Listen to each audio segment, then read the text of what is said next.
Well, hello there, my young readers, and welcome back to the channel.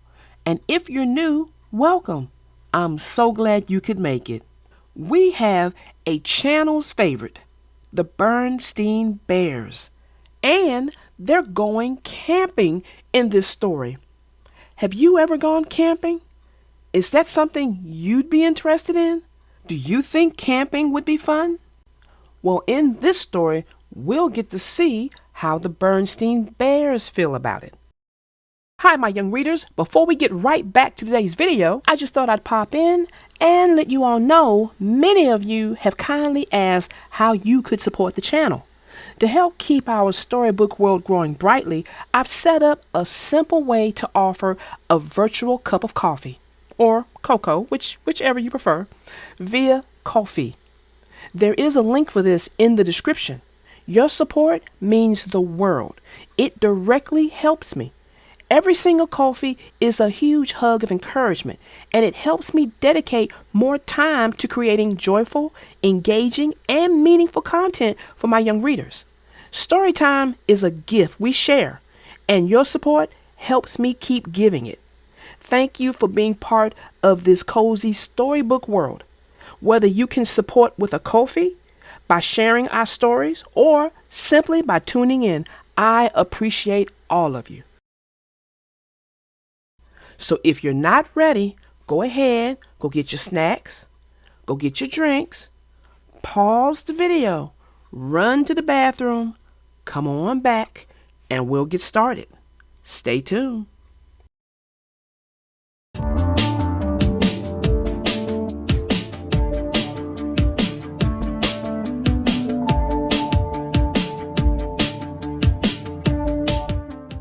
The name of this story is called The Berenstain Bears Get Outdoors by Mike Berenstain.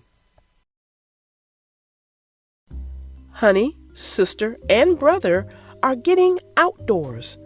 They are camping out in their own backyard.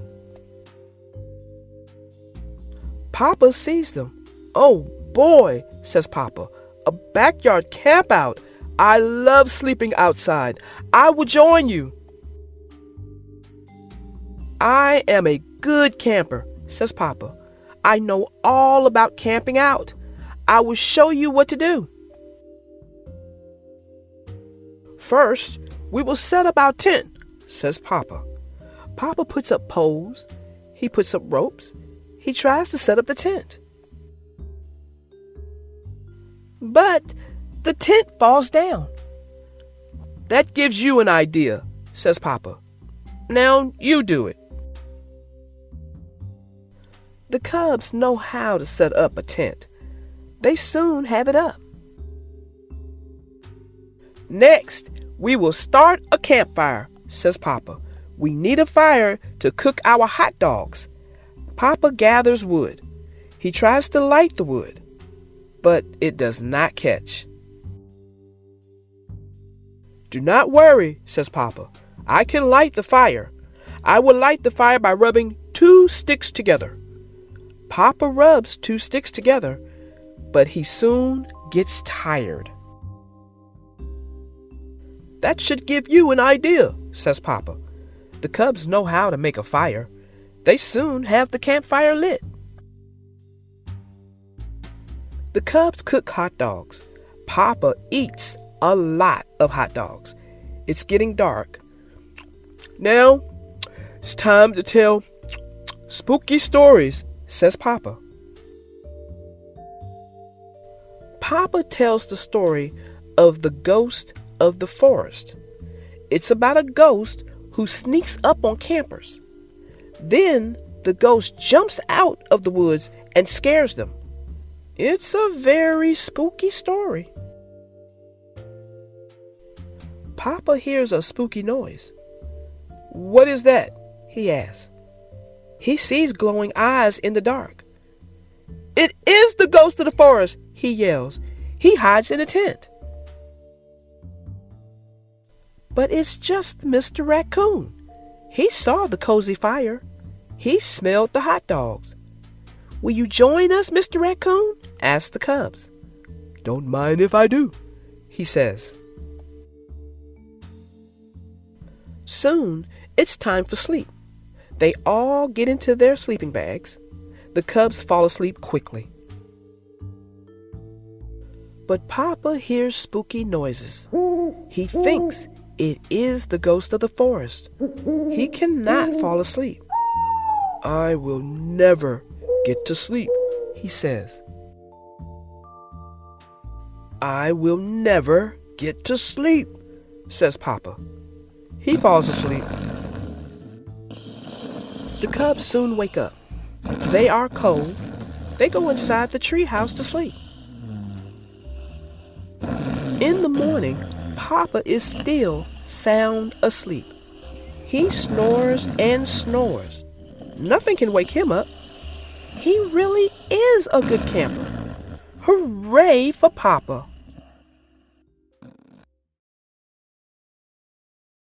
Well, that ends our story. What did you guys think about camping? Well, it looks like Papa got a lot out of it. Looks like he got some much needed sleep. Yeah, he needed it because almost every camping task he attempted, he couldn't quite get it completed, and he left it up to the cubs to complete it. And they did successfully. They really did. That's because they really, really wanted to do the camping. And it appeared that, Papa wanted to do some camping too, but he just didn't have the true skills to do the camping. And at least the cubs did take a little bit of a safety factor in account because they camped in the backyard. I saw that too. But you know what? Did you see when they actually were getting ready to cook, and they were gonna put hot dogs over the fire and eat some hot dogs? Did you notice how much Papa ate of those hot dogs? Oh yeah, I did. He had so much of the hot dogs that he couldn't even talk because he had a mouth full of hot dog to let the cubs know, hey, it's time for story time. Yeah. But what did you think about when story time actually started? Now, let's be clear. It's not just story time. This was scary story time. And I think he did a really good job at scaring himself. Yes, he did. Yes, he did. And the way you could tell was when it was time to go to sleep.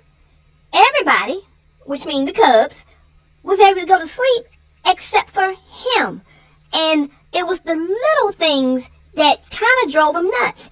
The owl that you hear at night. And remember, at night, you're going to hear nocturnal animals. There's owls, there's frogs, there's crickets. There's all kinds of sounds, depending on where you are, that you're going to hear in terms of nocturnal animals. And imagine, they are in the backyard. Imagine if they were, say, in another country, in a just a deep forest. Let's throw it out there. Let's say they were in an African forest. Could you imagine the sounds they would have heard with that? Oh, yes. In fact, if you were talking an African forest. Yes. Oh, Papa would have heard the roar of a lion, the trumpeting of an elephant. He would have even heard the chattering of monkeys. Oh my goodness, yes. That would have driven him batty. You hear me? Batty. Of course, that might have been another nocturnal animal he might have heard. Well, let's not forget, even though he had a problem falling asleep, he did go to sleep. Oh, but let's not forget, when he did go to sleep, the snoring. Unbelievable. Oh my God.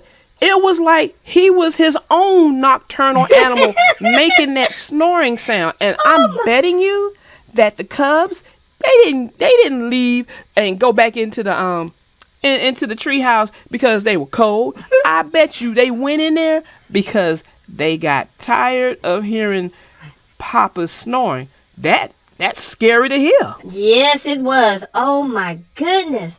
And it just seemed like it got deeper and deeper. And maybe because he was tired and he wasn't able just to fall asleep naturally, that when he fell asleep, it was exhaustion because he just could not get to sleep because of the sounds he was hearing. And when he did finally get to sleep, it caused him to snore, and not just a little snore. He snored so loud. I bet he woke up the cubs. He probably did. But for them to get up and just leave, and they left him, that Mama Bear, she didn't even come out and wake him up. Nobody woke him up. They just all left him out there, that the raccoon just kind of looked at him and was like, So sad. I see your point, because it does seem a little dirty that they would leave him like that. But, sometimes you gotta do what you gotta do. Well, little darling, that is my time. I will see all of you all in the next video. Bye! Well, there goes Miss Triangel. I hope you guys enjoyed this story, and I hope you got something out of it. A nice, sweet morsel of a takeaway. Well, until next time, my young readers, I am your little darling narrator, out.